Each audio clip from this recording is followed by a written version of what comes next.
이진숙 교육부 장관 후보자로 넘어가 보도록 하겠습니다. 오늘 한 신문이 이제 뭐 별도로 취재도 하고 또 이제 의원실에서 자료도 받고 한 것 같은데 지금까지는 둘째 딸이 중학교 3학년 때 미국 유학을 보내서 조기 유학에 관한 실정법을 위반했다 이것만 얘기가 됐었는데 그게 아니고 이제 큰 딸, 둘째 딸 모두 다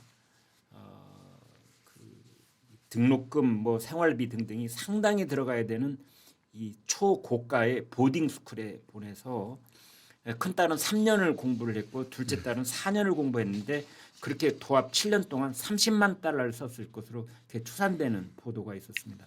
아니 돈 있으면 애들 그렇게 미국에 좋은데 공부시킬 수도 있잖아요. 근데 왜 이게 문제가 되는 거죠? 이게 이제 교육법이 이제 보니까 네. 중3을 졸업한 그러니까 중졸 학력 이상인 사람만 그렇게 갈 수 있는 거더라고요. 아 예. 예, 그게 왜 그러냐 봤더니 입법 취지가 예.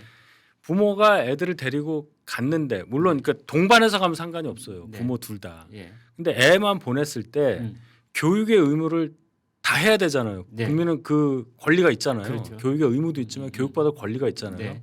중학교까지 의무 교육이니까. 예. 그걸 안 할까 봐. 아. 그래서 부모와 동반하지 않은 상태에서는 중3 졸업을 하고 난 다음에야 갈 수 있게 네. 그 취지예요. 아하. 예. 근데 이제 요 경우에는 설마 교육을 안 시키려고 중학생을 그냥 막 보내고 그건 아니니까 네. 이제 법 취지에 어긋난 거라고 보기는 좀 어렵고 네. 다만 이제 어쨌든 법에 그렇게 돼 있으니 중학교를 졸업하지 않은 자녀를 따로 보낸 것에 대해서는 본인이 사과를 한 거죠. 네. 예, 제가 보니까 그렇더라고요. 예. 자 그래서 아무튼 그러나 아주 비싼 그 사립형 기숙학교에 보는 것 자체가 그것이 위법성이 있다 이렇게 보기는 힘들다. 법은 그 나이에 1년에 갔으면 1억 원 이상을 써야 되는. 그러니까 거기서 이제 고등학교라고 우리가 그러는데. 돈 얘기가 나오는데 예. 그거는 본질과 다른 얘기예요. 아. 본인이 돈이 많으면 예. 뭐 자녀 보내고 뭐 그런 사람 많습니다. 그러니까 여기서 핵심은 어린 자녀를 법을 위반해서 보냈다는 것에 대해서 이제 취지가 어떠냐고 제가 설명을 드린 거예요. 네. 예. 그러니까 김민석 총리 후보자 그때 가령 애를 미국에 있는 대학에 보냈는데 그때 등록금이 얼마인데 그거는 얘기할 수 있는 거죠. 왜냐하면 마이너스 재산을 갖고 있는 사람이 어떻게 그럴 수 있냐. 거기서는 거기서는 어디서 나왔느냐 물을 수 있지만 그 돈은 금액 얘기가 나올 수 있죠. 예. 그 돈은 도대체 뭐냐 그러니까 뭐 전 배우자가 했다. 그럼 전 배우자 나오세요 했다가 저희가 역풍 받은 거 아니에요.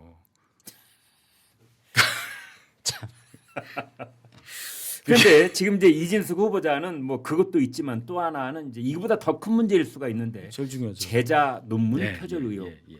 그런데 이진숙 후보자가 이것을 뭐 이제 그 청문회 준비하는 과정에 왔다 갔다 하다 기자들 만난 자리에서 그런 얘기를 했어요. 그 원래 자신의 논문이라고 할 수 있는 것이다. 아마 아이디어를 교수가 내고 그 대학원 학생 박사과정 뭐 석사과정 있는 학생들은 손발 역할밖에 안 했다 뭐 이런 취지인지 그거 어떻게 봐야 됩니까? 정확하게 그렇지 이제 표절을 한 원래 논문이 있고 예, 본인의 논문이 있는데 예, 본인의 논문에 원래 A라는 논문의 내용이 들어갔다는 거 아닙니까? 예. 틀린 글자까지 똑같이. 예, 그래서 이제 이지수 후보자 얘기가 그 A라는 원래 논문도 내 것이다. 뭐 그걸 주장한 건지 예. 아니면 예, 내가 B라는 논문을 쓰는데 이 표절 부분은 내가 안 했고 같이 썼던 뭐 제자가 됐건 누가 됐건 제2 저자 정도 되는 사람이 요거를 갖다 쓴 거다 이렇게 얘기한 건지 잘 모르겠어요. 진실은. 예. 결론은 뭐냐면 뭐 이게 관행이네 뭐 이런 얘기까지 하잖아요. 이공계 관행이라는 얘기까지 했어요. 저는 이공계는 아니지만 이공계 관행이 이렇다면 이공계를 갈 사람이 그렇게 많을까요? 이공계 계시는 분들이 여기에 대해서는 뭔가 좀 반응을 보였으면 좋겠어요. 청문회 해야죠. 이공계 청문회를 이분에 대해서. 그러니까 이런 식으로 얼렁뚱땅 넘어갈 수가 없는 상황이다. 네. 자, 그럼 여기까지는 본인의 얘기고 네. 민주당이 어떻게 그럼 이 사안을 받아들이는가를 보는 게 핵심이라고 저는 생각을 하는 네. 거예요. 네. 또 이진수 후보자에게 남편도 교수시고 교수 두 분 교수 생활하면서 따님들을 그렇게 보내시고 훌륭하신 어머니세요. 뭐 이렇게 사회교육원처럼 갈 거냐? 아니면 이거는 좀 문제가 있지 않냐라고 나가면서 국민들께 다시 한번 말씀해 주세요. 이런 식으로 갈 거냐? 예. 그 실력을 보고 싶은 거예요, 저는. 이진숙 답변보다는 예. 이진숙에게 질문을 하는 민주당 의원의 예. 모습을 예. 보고 싶다. 예. 그런 게 나오도록 저희 당이 또 어떻게 유도를 하느냐도 봐야죠. 무조건 네. 또 이거 들고 와서 이진숙 아웃하면은 거기 또 진숙이라고 써야 됩니다. 이거 헷갈리니까. 그러니까 이러면서 또 뭐 공방하고 선서를 한 해 만에 하고 시간 가고 이런 거 말고 정말로 그 말이 나오도록 유도할 수 있느냐는 것도 저희의 실력이잖아요. 네. 그런 걸 보고 싶어요 저는. 할 말이 없거든요. 그런데 저는 뭐 어제도 비슷한 얘기를 했습니다만 아무튼 이 틀린 글자까지 베끼는 거 있잖아요. 초래 이제 불러서 결과가 이끌어내지게도록 했다라는 그 초래 이것을 그 뭐랄까 처음 초자에다가 예절할 때 예. 그 초래가 그럼 첫날 밤입니까 그게? 첫날 밤이란 첫날 뜻이에요. 밤이죠? 네, 초래예요 그게. 네. 아니 그런데 나는 그걸 보면서 이런 생각이 들어요. 이 교수 직함을 가지고 있는 분들은 자기 이름으로 논문이 학술지에 게재가 되는데 그렇죠. 처음부터 끝까지 정독 안 했구나. 정독을 안 하는 거죠. 맞습니다. 그러면 그것도 누군가 제자가 복붙해갖고 선생님 이름으로 나갈 논문입니다. 그러면 그 얘기는 뭐냐면요. 논문이 어디 등재되거나 통과를 하잖아요. 예 그거 보는 사람도 그거 안 봤다는 얘기예요. 그렇네. 그거 그게 등재시킨 핵심이죠. 사람도 그게 핵심이죠. 쓴 사람은 그렇다 치고 예 자기가 이렇게 망신당할 짓 했지만 그거를 훌륭하다 박사. 아니면 뭐 어디 학술지 국내 학술지에 올릴 때 그 올리는 심사위원조차 안 봤다는 얘기예요. 학술지의 심사위원 편집자 뭐 다들 싹 다 불려 나와야 돼요. 그런 거 작은 얘기 아닙니까? 아니에요, 사실은. 아니 신문에서 옛날에 교열하잖아요. 교열. 예. 그래갖고 막 틀린 글자 활자 빼고 막 있잖아요. 그거 예. 안 했다는 거잖아요. 그럼 어떻게 돼요? 쓴 사람 차장 데스크, 부장 데스크, 국장도 한 중요기사는 국장도 봐야 되고 교열 부원도 봐야 되고 교열 부장도 봐야 되고. 그 얘기입니다. 얼마 전에 모 신문에서 헤드라인 잘못 나갔다가 감봉 뭐 막 나왔잖아요. 그 얘기를 해야 돼요. 우리는. 적어도 한 서너 사람이 그걸 읽어야 되는데. 베껴 쓴 것도 당연히 문제지만 그게 넘어갔다는 거. 우리 과거에 유지 나오는 논문 때문에 회원 유지 네 멤버 유진지 뭐, YUJI 뭐 김건희 하여튼간 여사님 논문에 그렇게 예. 있다는 거죠. 창피한 일이잖아요. 정말 이건 창피한 일이에요. 왜 우리 이공계 교수들이 쓴 논문은 다른 외국 학자들이 얼마나 인용하는가를 놓고 우리의 학문적 성과가 평가되기도 하잖아요. 그렇죠. 그런데 틀린 글자가 인용이 되고 모르겠습니다. 그것도 영어로 번역했을 때는 어떻게 했는지 제대로 번역이 됐는지 아무튼 그러니까 제대로 된 논문이 정말 맞느냐. 우리가 뭐 석사 박사 많은데 정말로 아유 뭐 더 얘기하기가 그러네요. 그러니까 이게 그쪽 관행이라고 하는 것은 서로 왼쪽로 찡긋하면서 너도 알고 나도 알고 그냥 넘겨줘 그러면 실을 거야 뭐 이렇게 해서 넘어가는 건지. 사실 뭐 저 과거에 뭐 대학교 다닐 때 뭐 리포트라고 이렇게 내면 예. 선풍기 돌려가지고 멀리 나간 거는 B, 뭐 짧게 나간 거는 뭐 두께가 뭐 그런 얘기도 네, 우스갯소리도 이게 있었거든요. 과거에 그랬었어요. 네.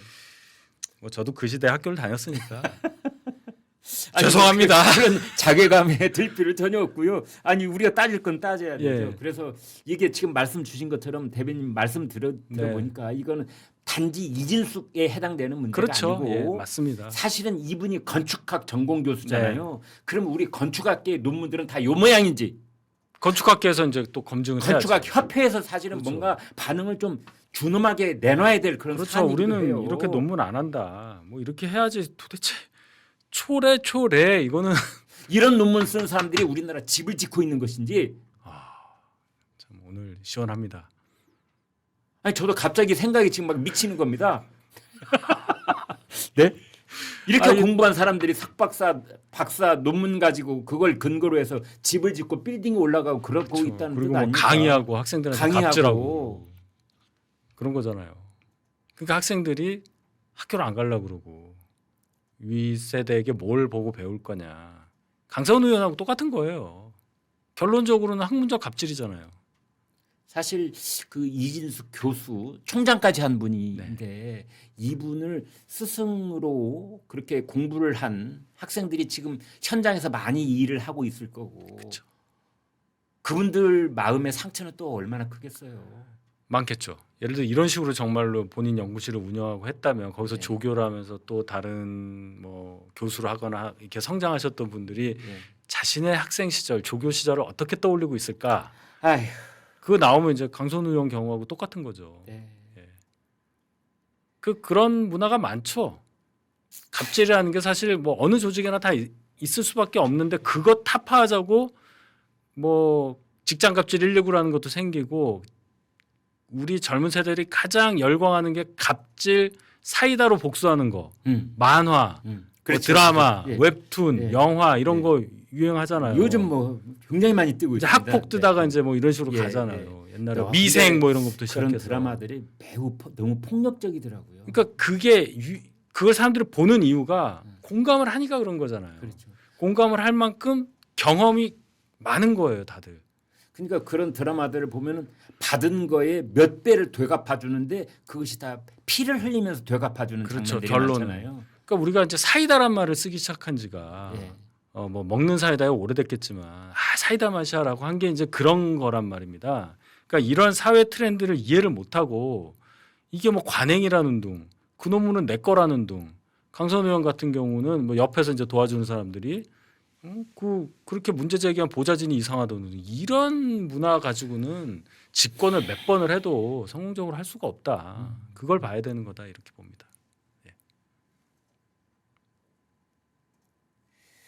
자, 복지부 장관 후보자가 정은경. 네. 지난번 이제 질병관리청장 그 코로나 사태 예. 때 이제 아마 언론에 거의 매일같이 크게 보도가 되고 그걸 이겨내는 주역 역할을 하고 그래서 국민적 이미지도 꽤 괜찮았던 분인데 그렇죠. 알고 보니 뭐 남편을 포함해서 부부가 이 코로나 관련 뭐 주식 투자를 하고 있었다는 것 아니냐 이제 이런 얘기가 나와서 이분은 거의 매일이 아니라 매일 나왔어요. 매일 나왔죠. 매일 네. 12시인가 나와가지고 옆에 김광림 차관 뭐 이렇게 네. 갖고 두 분이 나왔었잖아요. 네. 한 5년 전, 4년 전에. 예. 그래서 굉장히 상징적인 의미를 많이 갖고 계신 분이고 네. 뭐 차분하고 이렇게 됐는데 머리도 하얗고. 네. 근데 봤더니 뭐 배우자가 그런 주식 투자를 했다. 그래서 이제 청문회장에서 밝히겠다고 했어요. 네. 그래서 제가 이제 바라는 건 청문회장에서 요건 이제 자료로 얘기할 수 있는 부분이에요. 예. 예를 들어서 시기가 다르다거나 자 투자했던 주식이 마스크나 뭐 진단 키트 관련한 주식이 아니라거나 뭐 요 두 개 정도는 해명이 되면 넘어갈 수 있다고 보는데 네. 마스크를 안대로 둔갑시키거나 이러면 안 됩니다. 정확한 해명을 해야 돼요. 네. 근데 과연 빠져나갈 수 있겠느냐. 정확하게 이해 충돌이죠. 그거는 사실은 아내는 나가서 코로나 질병 대책을 전 국민을 상대로 해서 얘기를 하고 있고 남편은 그 시간에 마스크 업체에 투자를 하고 참 뭐 시쳇말로 세 글자로 표현할 수 있는 세 음절로 표현할 수 있는 말도 많은데 제가 그건 참고 어쨌든 이것은 부적절한 일이다 정도까지만 제가 얘기하겠습니다. 아 참 정말 표현이 국민들께서는 아마 뒤통수를 세게 맞는 아유, 느낌도 있으실 그럼요. 거예요. 뒤통수에 머리가 안 자랄 정도로 세게 맞는 거죠. 예. 이게 사실이면.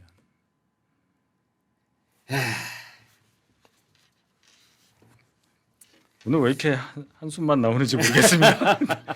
휴가 다녀오셨는데 네, 그런가 하면은 이제 오늘 조선일보가 보도한 내용인데요. 김영훈 노동부 장관 후보자 6차례 방북 신청을 해서 4차례 방북을 했다고 그러고 김정일 위원장 죽었을 때 그때 또 뭐 조문을 가겠다 했던 그런 신청도 했었다고 그래요. 그런가 하면은 구윤철 기재부 장관 후보자는 6곳에서 6곳이 동시에 겹치는 건 아닌데요. 그중에 시기적으로 뭐 두세 곳이 이렇게 겹치면서 2억 6천만 원의 봉급을 받았다. 뭐 이렇게 의혹이 제기되고 있습니다. 이런 거 어떻게 보십니까? 구윤철 후보자는 이제 소명하면 될 거예요. 네. 국무조정실장 출신이니까 오라는 데 많았고 하니까 예. 그 부분에 적절하게 그는 해명을 하면 될 것 같고 그게 불법은 아닙니까? 뭐 겹치지 않았다면요. 겹쳤다면. 겹쳤다면 이제 소명을 해야죠. 자기가 이게 상근이었는지 아, 뭐 그런 근무 행태에 대해서 설명을 해야 아, 되겠죠. 예, 예, 예. 그게 중요한데 네. 김영훈 노동부 장관 후보자는요. 뭐 방북도 방북인데요. 네. 이분이 고용노동부 장관이잖아요. 네. 노사관계 조금 더 노조 쪽의 입장을 대변할 수 있는 장관이 된다. 그런 차원에서 민주노총 전직 위원장으로서 장관으로 보임된 것은 대단히 의미가 있다. 이 정도 볼 수 있는데 이분이 예. 기업의 지배구조도 건드리겠다는 얘기를 했단 말이에요. 네. 애초에 지명됐을 때. 네. 저는 그걸 훨씬 더 국민의힘에서 깊게 파고들어야 합니다. 음. 이 얘기는 어떻게 되냐면 네. 예를 들어서 예. 그 사용자 단체에서 예. 노조가 왜 우리나라는 2개냐? 뭐 복수냐? 네. 왜 여러 개 있냐? 노란봉투법 이거 안 됩니다라고 사용자 단체 대표가 어느 장관이 됐을 때 발언한 거 가지고 청문회 들어오는 거랑 똑같아요. 그렇지 않습니까? 네. 노사니까 음. 동등한 위치에서 해야 되는데 네.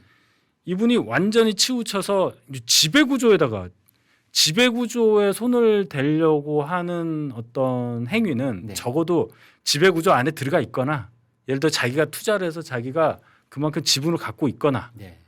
뭐 그런 분들이 할 수 있는 얘기예요. 네. 근데 우리 중대재해처벌법 관련해서 이분이 얘기를 한 거잖아요. 이게 이렇게 자꾸 사고가 나는 건 지배구조 문제도 있을 수 있다. 아. 논리가 없죠. 논리가 없고 뜨거운 가슴만 있는 거예요. 이런 걸 짚어줘야 된다. 너무 뜨거우면 이 사람한테도 안 좋아요. 네. 적절하게 온도를 유지해 줄 수 있는 그러한 실력을 국민의힘에서 보여줘야 됩니다. 네. 당신 지금 잘못 생각하고 있는 겁니다. 이거를. 유일해요. 청문회장에서만 할 수 있어요. 국민의힘 쪽에서는 그런 부분에 대해서 우리 윤 대변인께서 최고 전문적 식견을 가지고 계시고 있다고 저는 보는데 그런 얘기를 좀 해주시지 그러세요.